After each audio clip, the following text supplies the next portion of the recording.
Probiotics with Paul Rosen. Our diets, our Western diets in America are just really, you just don't realize how poor they really are. What would you say to others who would like to feel better? Sometimes you need to find the instructions. That's where the testing and everything comes in, because without that knowledge, there's no way I could have got to the point where I'm at today. Straight talk about health. And then I start preaching and telling them what I've been doing.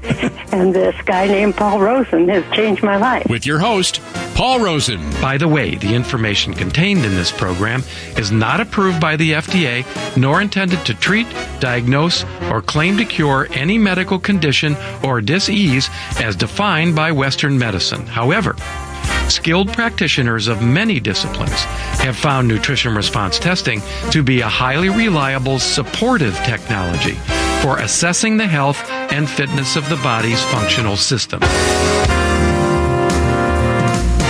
Let's start with definitions. When we say probiotics, what are we talking about? What exactly are probiotics? Probiotics are essentially in this particular case, a supplement that contains pre and pro various microbiota. And the whole idea, as I understand it, Paul, is that our bodies have good and bad bacteria. If we start running short of good bacteria, the probiotics serve to replace them. Indeed. Or that's the thought. That's the thought. You know, but whether or not that's effective is the big question. Now, there are foods which are what? They're probiotic active or something like that? Fermented foods. Fermented foods, okay. Are there special... Naturally fermented foods. Well, and I guess what I'm getting at here is there are certain foods which are branded as, say, non-GMO, for example, or foods which are gluten-free. Is there a whole class of foods which advertises itself as being probiotic friendly? Fermented foods. Okay, well, there you go. That's the answer right there. That's the answer right there. So we have this whole big category of foods now saying, hey, probiotics, they're in this food, they're good for you. Is this true or false? Are these claims legitimate? Well, in my experience, some supplementation of probiotic for people is a good idea. Most people don't really eat very much fermented food. Like I have some fermented foods every single day. How many do you have? I don't know. I honestly don't know if my foods are fermented. I would venture a guess. Okay, probably not. So you said with an accusing stare, by the way. Well, no, I mean, it's just that if you're not eating sauerkraut, if you're not eating kimchi, if you're not drinking kefir, if you're not consuming, other types of fermented vegetables, then you're not eating fermented foods. Well, the short answer is I'm consuming none of those things, so your point is taken, Paul. I'm not eating fermented foods. And that's true for most people, right? And it is also true for most people that they stop by Mickey D's now and again, and they eat sugars, as my patient Jan was pointing out. All of the condiments on the door on your refrigerator, probably most of them contain sugar. Sure. Or concentrated sweetener of some sort. We're aware of that, and we're disappointed by that. I was really shocked to learn how much sugar is in ketchup, for example. Yeah. So the point being that you're not getting anywhere near anything that would help even to begin to reestablish the microbiome. So, people kind of want to do it shorthand, conveniently.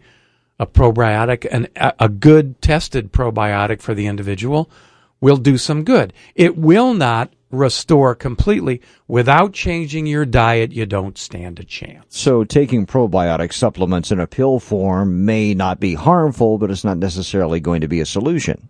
It's not going to be the solution. No, it's not. But preventively, it's quite useful. Okay, so like the word says, it's a supplement. It helps, but it's not an end all to itself, right? Got to change your lifestyle.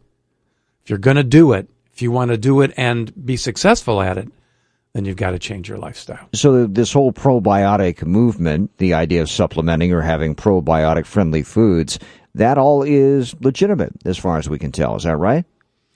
The probiotic foods? Yeah. Absolutely. It's a good thing to be consuming. Every day. Okay. Every day. Every single day. You betcha. And how do we determine maybe if this is necessary for us? Is it necessary as a matter of course? It's necessary as a matter of course. Okay, all right. I was going to ask if there are certain ill health effects that we may be experiencing which may be symptomatic of a need to maybe consume fermented or probiotic foods. Any person who's experiencing any chronic illness whatsoever, no matter what, right? You know your microbiome is out of sorts. The other very interesting food to be aware of is fat. Remember, we talked about way back in the beginning of the program about how much fat / cholesterol the brain actually is of its own, right? It was a huge number, a huge percentage. 60% of the 25% that's not water. So you have to replace that fat or keep it healthy in some way? Indeed. Okay. Yeah, you have to be consuming essential, fat in order to be turned into cholesterol and other essential fatty acids to maintain brain. We keep coming around to health. the same point, which is that fat is good for us. We've determined that, but fat is also good for our brains in particular. And you can't produce any hormones without fat. Got to have fat. Got to have fat. Well, that's good news because we're all horrified. Do you fat. Understand that? I do understand that. You've got to have fat. I got it. I got it, Paul. Okay. I do understand, too, that, we all fear fat. We've been trained to do that over the course of years, but you have to get the right fat. You've educated us on that many times. Is that right? I'll say it again because it's important.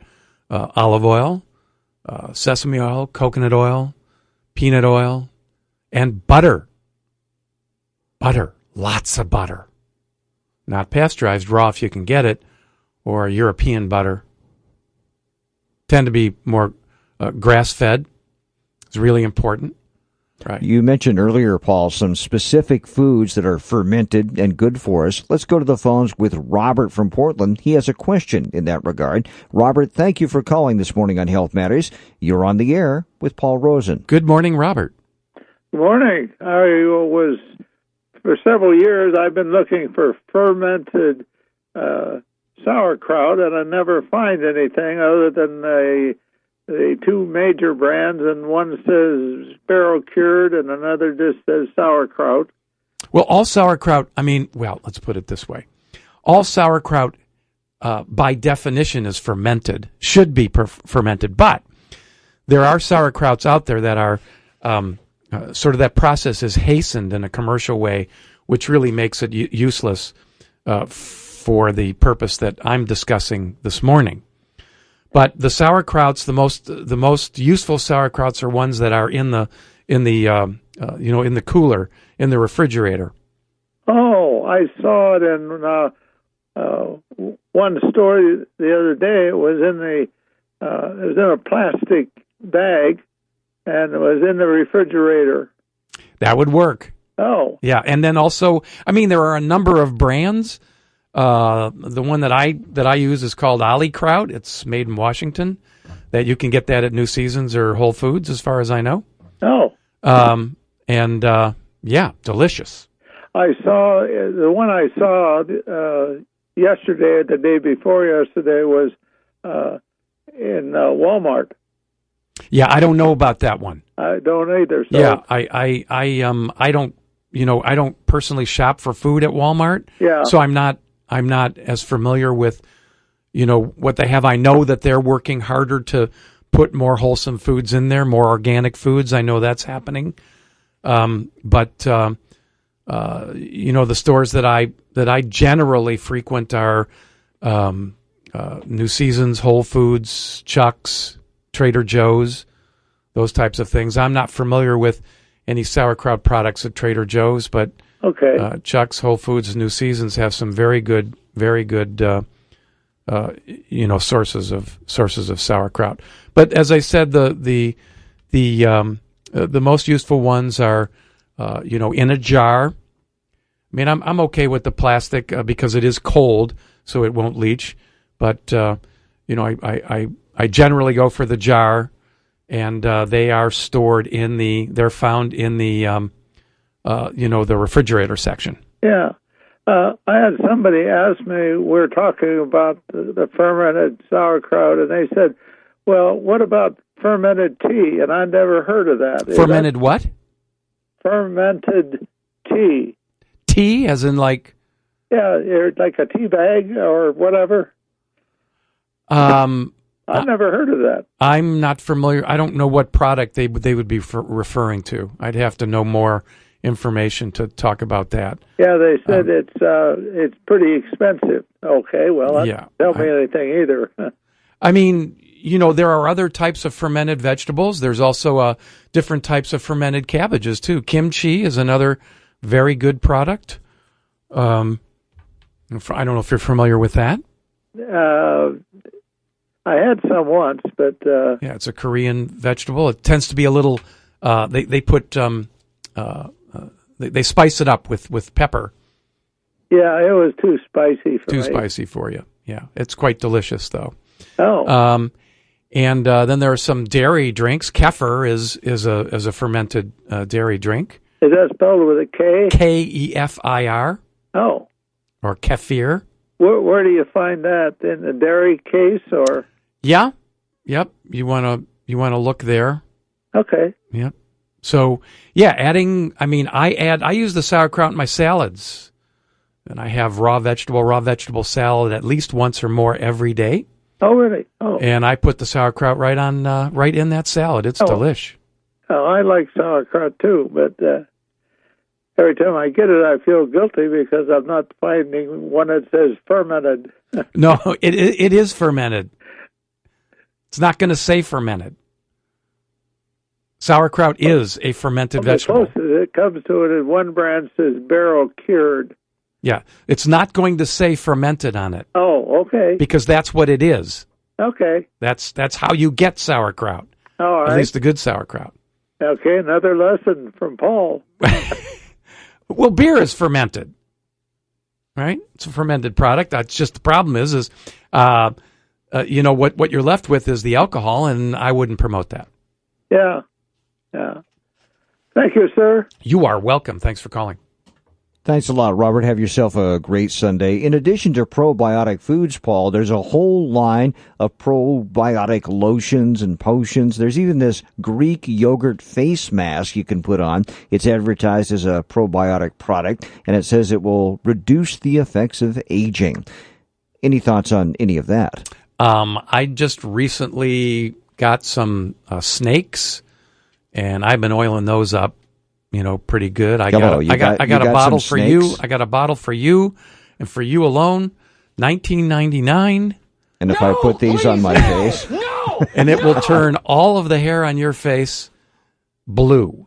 You want to be blue? That's not really what I wanted, okay, so yeah, I'll avoid that. So anyway, the problem is fads are fads. People are going to come up with every kind of product to sell based on the current fad, and I don't know what to say about it. Here's my favorite. A probiotic mattress that contains 5 species of bacteria that are supposed to reduce humidity and magically clean up your bed textiles.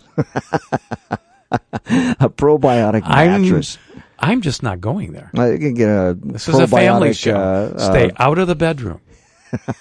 That's important. So, if we can have electric cars, which, by the way, are booming, and I think we're on the cusp of an electric car revolution here, but maybe a probiotic car. You get healthy while you drive. You have obviously been smoking something that I... Well, I'm just, I think I'm... Is that where you went on the break? Is that what happened? I think I'm making the point that, whenever you have something that becomes... A little bit of that wacky weed there, Ron? When some awareness... No, honest. Whenever there's some awareness of something like probiotics, suddenly that expands out into products that may not be so legitimate. It does, and that's just human creativity. Let's attribute it to that. One more note, you can get a free chapter of Paul Rosen's book, The Missing Piece. Just go to his website, acunatural.com, acunatural.com, and fill out the dialog box that pops up. Rest assured, no information you provide will ever be shared with anyone else. So, what are you waiting for? Get going on your personal road to wellness today.